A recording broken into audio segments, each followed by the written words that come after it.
Benevolent Assimilation, and the 1899 Philippine-American War. 3 years before Private Willie Grayson shot the first bullet that began the Philippine-American War, a New York news magazine editorial depicted the Filipino as a diminutive black savage ripe for civilizing. In 1896, the United States was poised to further impose its twin mantras of the Monroe Doctrine and Manifest Destiny on lands beyond its continental borders. The Monroe Doctrine was America's message to its European rivals that the Western Hemisphere belonged to the United States, while the doctrine provided the legal justification for U.S. domination of the America's manifest destiny provided the moral underpinning, the belief that the United States had a divine mission to rule North America, the Western Hemisphere, and eventually the world. The print media of the time was blunt on this matter. We have been reconnoitering a new territory and have been taking the first steps towards accomplishing our manifest destiny, the control of the world by American manufacturers. America's imperial agenda was thinly disguised when Admiral George Dewey offered to assist General Emilio Aguinaldo in the Philippine War for independence from Spain. The Philippine Revolution was on the verge of victory in the spring of 1898, when the last of the Spanish garrison lay under siege in Manila, protected only by the thick walls of the Intramuros. The Spaniards refused to raise the white flag of surrender to the Filipinos, while Dewey and his fleet of 7 warships were seemingly protecting Manila Harbor and preventing the escape of the Spaniards. He was also waiting for reinforcement from the United States.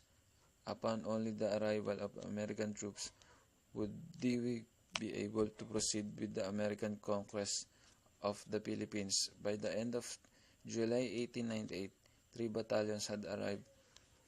The third, led by General Arthur MacArthur, who later became commander of all U.S. military forces in the Philippines and conducted the pacification campaign.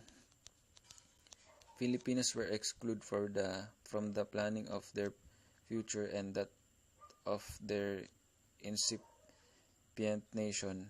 Spain became $20 million richer that Christmas in exchange for giving up the Philippines to the United States. The United States, in turn, could now boast at being a bona fide member of elite imperial nation and its acquisition not only of the Philippines but Guam, Puerto Rico, Samoa, and Hawaii.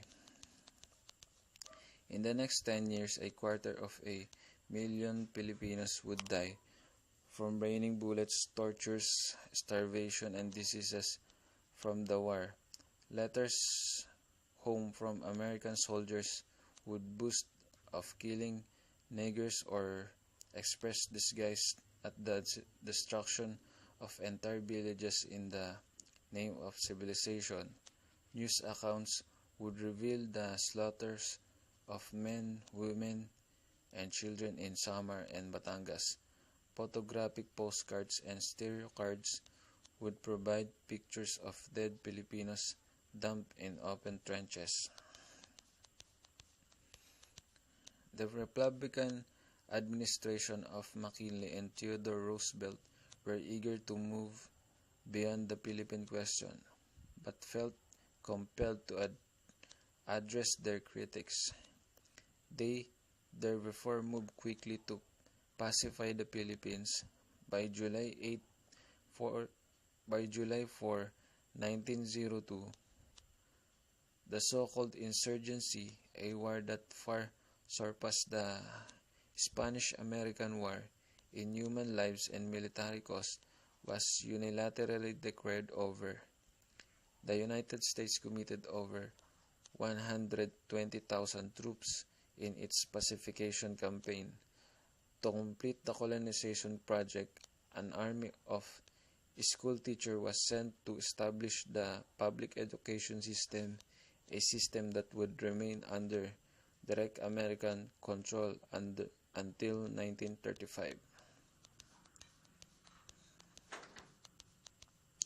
The year that the Philippine American was declared over, the United States focused its attention on completing the Panama Canal, taking over what France had started, and abandoned control of the sea lanes between Asia and the commercial centers in the east coast of the United States was integral to the country's agenda of dominating the Pacific and the Western Hemisphere. In this part of the world, the principal competition would not come from Europe but from Japan.